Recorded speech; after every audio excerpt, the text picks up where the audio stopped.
Hey, how's it going, guys? Neve here, and welcome back to the channel. Today, I want to talk to you guys about something that's probably the most important thing that you can get right on Amazon, which is your Amazon product photography. Now, I can hear you saying right now, probably PPC or keywords or, listing is more important. And while those things are incredibly important, no matter how good your PPC is or your keywords, nothing will come together if your pictures are done poorly. And I can say this so confidently because I've recently just launched a completely new product in a completely new market with a brand new seller's account, literally starting from scratch, just to show you how it's still possible to make it happen today. I know that a lot of people don't share this stuff, and I haven't shared a lot of stuff in the past, but I started a completely new brand so that I can walk you through step by step everything that I've done to see success. So if you want to see that video, I'll talk about it a little bit later, but essentially the pictures in that listing are the reason the listing is doing so well right now. We've done some differentiations, but really what makes it incredible and blows it out of the water in terms of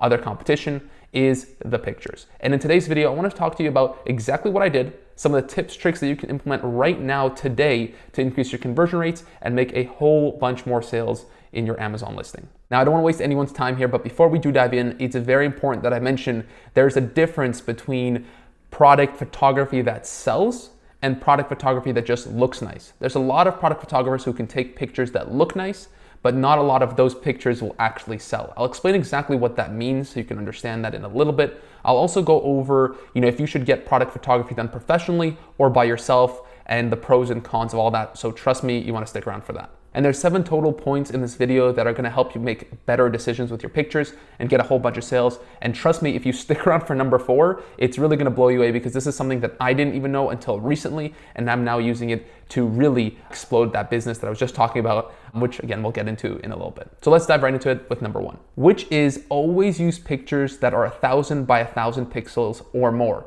Basically something that is a complete square. And the reason we do that is because, as you can see here, by using example of what not to do, maybe you can learn something, right? So here you can see there's a whole bunch of space on the left and right side, which Amazon actually allows you to use, but because the dimensions of this image are only, whatever these dimensions are, it's not able to take up any of the other space. What this does in turn is your image looks very small on the detail page, and it's just not taking up all the space that you can on this page. Trust me, guys, that's a huge deal breaker, and it just looks horrible. So one thing to make sure if you're getting a professional photographer done, or if you're doing this yourself, to make sure that your pixel size is always a square. A lot of professional photographers, a lot of people who do this make this huge mistake, and they do not make their pictures square. Square pictures are what sell. I've experimented with this for a very long time, and this is by far one of the biggest tricks that a lot of people don't use, except for the people who make a ton of money on Amazon. Also remember to have at least one of your sides be 1,000 pixels at a minimum, because otherwise, like you can see here, this will not zoom. This one zooms, gives you that nice zoom in effect, and this does not. You have to click on it to see it. It's just overall a really low hanging fruit that you can fix super easily. Just make your pixel size the right dimensions. Moving to number 2 quickly here, one of the biggest things is just because you do have one of your sides being 1,000 pixels does not mean that your picture is going to be high quality. As you can see here on this picture, it seems like the picture, in this shape, it's fine, but when you zoom into it on the right side, you can see that it's pretty low quality image. Like you can't really see, it's a little bit blurry, and it's overall just not the greatest. So that's also one thing, is just because your pixel size is right does not mean the image fits the pixel size. Make sure that your images are actually shot in HD, and that way, you won't have these issues. Moving to number 3, which is you want to crop out as much white space as possible in your images so that they look big on the detail pages. So as you can see here, this one is literally cropped out almost to the max. If I open it here, you can see that there's literally no white space around here at all. And that's why when you go back to the Amazon detail page here, you can see that it looks a lot bigger in this picture. This one looks big, this one looks big, whereas, this one looks a little bit small. And the reason for that is if we go in, you can see there's a lot of white space on the side and then some white space on the top. Make sure that you're cropping it right and cropping as much as you can so your image looks huge. Like, look how big this looks. That's super important. Now, this one is kind of easy because it's a, kind of a squared product. But if we look at, here's another example of it, right? These images in this market are really, really good because even though the product isn't actually a square or anything, they rotate it enough so that when you click on it, for example, look how big the images look in this detail page. Now, imagine this versus something like this, right? obviously that looks way better, way more professional. And so that's definitely something you want to go for with your product. Look for unique angles that you can really, take up as much of this white space as possible so it looks the biggest on the detail page. And here's another great example of something that sells really well. Even though there's a little bit of white space here, this product, you can't really put it all up front because, same thing with this product, it's kind of not the shape of a square, so you can't really take up all the white space. But look at what this product did to make it one of the best sellers in the market. They put their packaging in here, and that way it looks bigger on the detail pages. So they're filling up the white space with things that may be valuable to the customer to see and know. Or as an alternative example, if you look at something like this, they're showing, even though it's a bottle, right? So bottles don't really take up a lot of space. Instead of leaving just the bottle, like for example, like this, or even like this one, they're actually showing the front and the back of the same bottle, and you're still getting, a really nice big image, but you basically just have to think of unique ways to take up the white space. And that way you look a whole lot bigger than, for example, this guy, and a lot more eye-catching as well.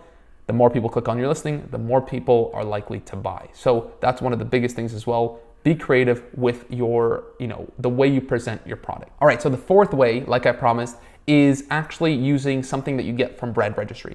So if you don't have Brand Registry, then this is something you won't be able to do unless you know someone who can do this for you, which is awesome. But basically what you do is you go to brands and then go to brand analytics. Here we typed in disposable cutlery and then press apply. Pick the weekly period, you pick the marketplace. And basically what this is gonna do is it's gonna show you best-selling products for those particular keywords for the time period selected. So as you can see here, they have the number 1 clicked ASIN, they have the number 2 clicked ASIN, and then they have the number 3 clicked ASIN with their click shares and conversion rates and all that kind of stuff. And so basically what you do is you just come in here and you click on the ASIN. So click on it, you see the picture here. It has, a picture of the packaging with the product. So that's, okay, that makes sense. Look at the number 2 one, has picture of the packaging with the cutlery, right? So again, it's the packaging. What did I just do?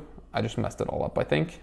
But basically all 3 of them have pictures of the packaging of the cutlery. And so probably if you're looking at getting your, your first picture done, your main image or, stuff like that, you probably want to see what's already working in the market and then, mimic that for your product and make it maybe a little bit more unique, a little bit better. So in something like the disposable cutlery, niche, I probably would show my packaging just because that's something that converts well, as we can see by using the brand analytics tools. Number 5, and this is probably one of the biggest mistakes that people do, is they try to tell about the product rather than showing. So I always say show, don't tell. For a good example of that, I can see here, we have an example of a product here that's like night driving glasses. As you can see, they're always here. They're talking about durable, premium, lightweight, all these kind of things. There's, best aluminum night vision glasses, all this kind of like text and stuff like that. And truly what I think is that instead of writing these things, instead of writing high quality metal frame or polarized, optimized night vision, all this kind of stuff, show it in an image. So something like this is, I wouldn't say this is a great image, but try to show instead of telling. So ordinary glasses, experience the difference, polarized vision glasses. If you just showed a high quality image, which this is not, of polarized versus not polarized, and you write polarized and not polarized, and you can see the difference, you don't need to experience the difference. You don't need to all these kind of things, because truthfully, what they say, right? A picture speaks 1,000 words or something along those lines. I don't remember the actual saying, but the important thing is to show rather than tell. If you can convey with your images instead of writing all this random stuff, well then you've definitely won over your competitors, because again, like I said, the picture speaks 1,000 words. And number 6 here, which is actually something that I see far too often. It's such a small mistake, but it can lead to lower conversion rates and just an overall lower perception of value for the brand, which is simple things like this. As you can see, they're cropping out a part of their image. It just looks very low effort. Doesn't look like they've been trying. And so really, it's such an easy fix to not crop it like this, to just properly put the pills into the image so it doesn't look like this. Another thing on that same note is like stuff like shadows. How the shadow is just kind of cut off. Again, it's nothing huge, but it's something that's so easy to fix that really, at least for me, what I've seen, just lowers perception of quality for the brand and the product. Now, I'm not saying that just because you have, an image that's cut off or, something that's cut off here that, your product will fail and that's the reason your product is failing. Like, it's not. If your product's not doing well, it's probably not this. But this is such a small thing that you can do to show that you care about your product, your market, and your customers. And I really think that's such an easy fix. I don't know why this still happens nowadays. And now number 7, which is incredibly important as well, is to have the right images for your right audience. Now, what do I mean by that? Well, basically, you need to understand what your customers' fears are about the product, what your competition is doing wrong with the product, the complaints that people are having with your competition, and addressing those complaints in your images to show that either you fix those issues or that your product does not face those same issues as your competitor. For example, if someone goes to look at your competitor and they see that, a lot of people are complaining about, something being, something ripping easily.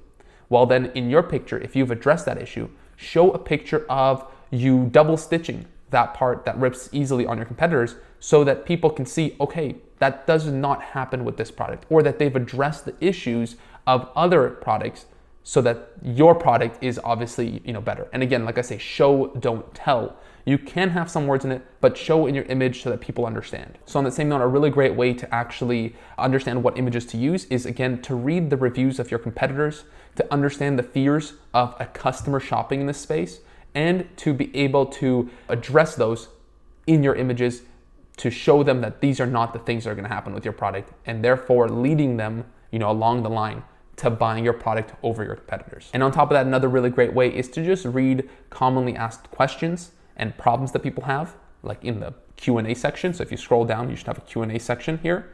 Okay, so this one doesn't have one. Most people have Q&A sections at the bottom, and you can see if someone complains about something, let's say they're complaining about the battery, something not coming with the batteries or something like that.